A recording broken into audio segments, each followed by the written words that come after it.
If there are persons who made it successful and overcome in drug addictions, there is also a story of a person who were not able to overcome drug addictions, like Whitney Houston.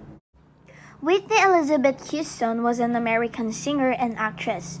She was certified as the most awarded female artist of all time by the Guinness World of Records and is one of the best-selling recording artists of all time, with sales over 200 million records worldwide.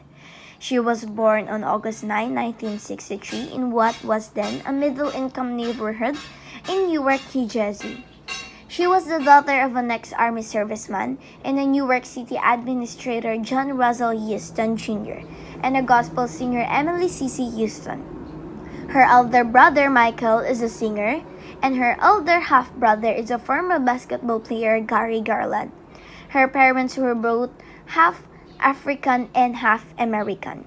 Through her mother, Houston was a first cousin of singers Dionne Warwick and Didi Warwick. Her godmother was Darlene Love, and her honorary aunt was Aretha Franklin, whom she met at the age of 8 or 9 when her mother took her to a recording studio. Houston was raised a Baptist, but was also exposed to Pentecostal church. After the 1967 Newark riots, the family moved to a middle-class area in East Orange, New Jersey, when she was 4. Her parents later on divorced, and also one of the reasons why her depressed came on.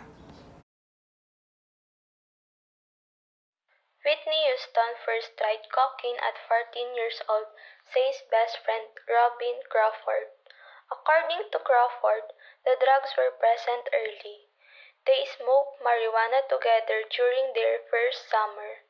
By that point, Houston had already sampled cocaine. Whitney told me she was 14 when she first tried it. While Whitney had attempted to keep her drug abuse under wraps during the 1990s, but later admitted to Oprah in 2009 that she'd started heavily using class as after the success of her 1992 film, The Bodyguard. After The Bodyguard, it started getting heavy. Cocaine, marijuana, she told the chat show host, explaining she'd got hooked after marrying Bobby Brown. We were lacing our marijuana with base. We would buy a kilo. We were not doing pipe smoking. You roll it up and you smoke it in your weed. But in 2006, leaked pictures taken in Whitney and Bobby's Atlanta mansion showed the full extent of their shocking lifestyle. Taken by Whitney's sister-in-law, Tina Brown, the grim images revealed drug-encrusted paraphernalia littering their filthy bathroom. Whitney's paranoia grew to the point where she broke a hole into her bathroom wall so she could keep watch for intruders. She would lock herself in the bedroom for days, using sex toys and calling up her drug dealers to deliver 8 balls of crack, and she would then shove inside cigars and smoke at all once with cannabis. Her disheveled appearance, including mismatched clothing, suggested to them that she was intoxicated. Whitney was found unconscious in the bathtub of Suite 434. Paramedics attempted CPR but pronounced her dead at the scene. Toxicology reports found Whitney had a mix of cocaine, cannabis, Xanax, Benadryl, and Flexeril in her system. Whitney's cocaine abuse ultimately led her to suffer the worst effect of the drug, death.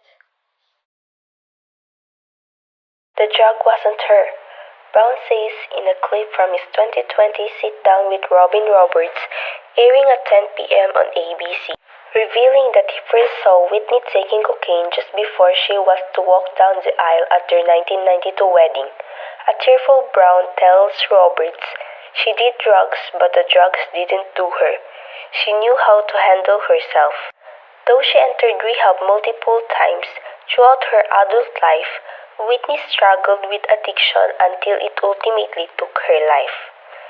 She was in pain from all the pressures she was facing and the pain from living almost a double life, says the record executive. She was doing ridiculous amounts of hard drugs and sacrificed her God-given talents for that. Whitney Houston did admit to using alcohol, marijuana, cocaine, and pills. She also acknowledged that her mother had urged her to seek help regarding her drug use. Whitney Houston also denied having an eating disorder and denied that her very thin appearance was connected to drug use. Her major realizations during this journey is that, according to her interview, her major inspiration is her daughter and meeting God. She said, "I want to see my daughter grow, become a wonderful woman of God, and grandchildren." She also said that she wants to spend more time with her daughter and listen to gospel music. She is a person who doesn't want to die but want to live.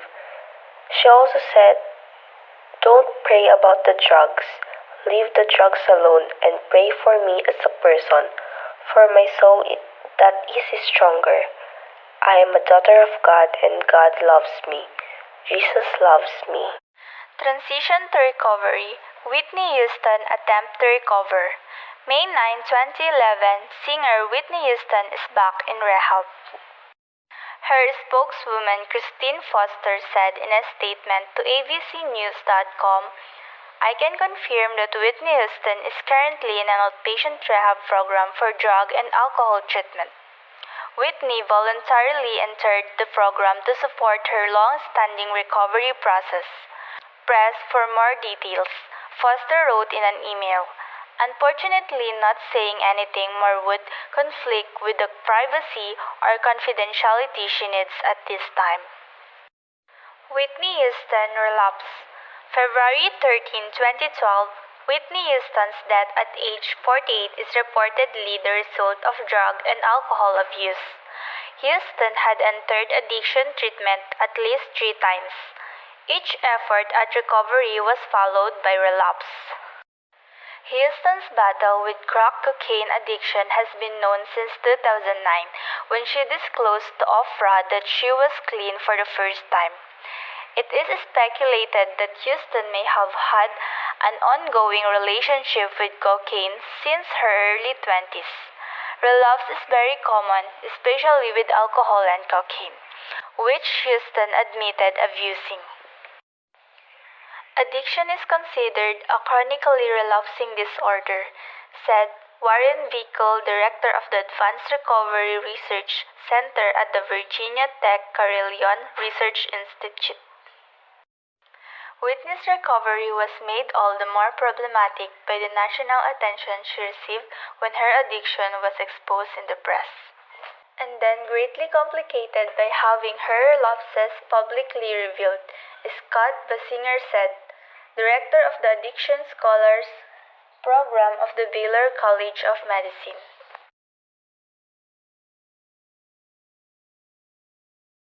Houston ran into trouble in January 2000 when her handbag was seized at Hawaii's airport. Prosecutors and Houston's attorneys stipulated at the November hearing that the handbag contained less than half an ounce of marijuana in 2 small plastic bags and 3 partially smoked marijuana cigarettes. Under the November agreement, a judge has dismissed a marijuana possession charge against singer Whitney Houston, leaving her with a clean record in Hawaii. Eventually, the shocking extent of her drug use was revealed. The star's long history with cocaine came to a head in February 11, 2012 when the 48-year-old was found dead in a Beverly Hills hotel with various drugs in her system. Houston's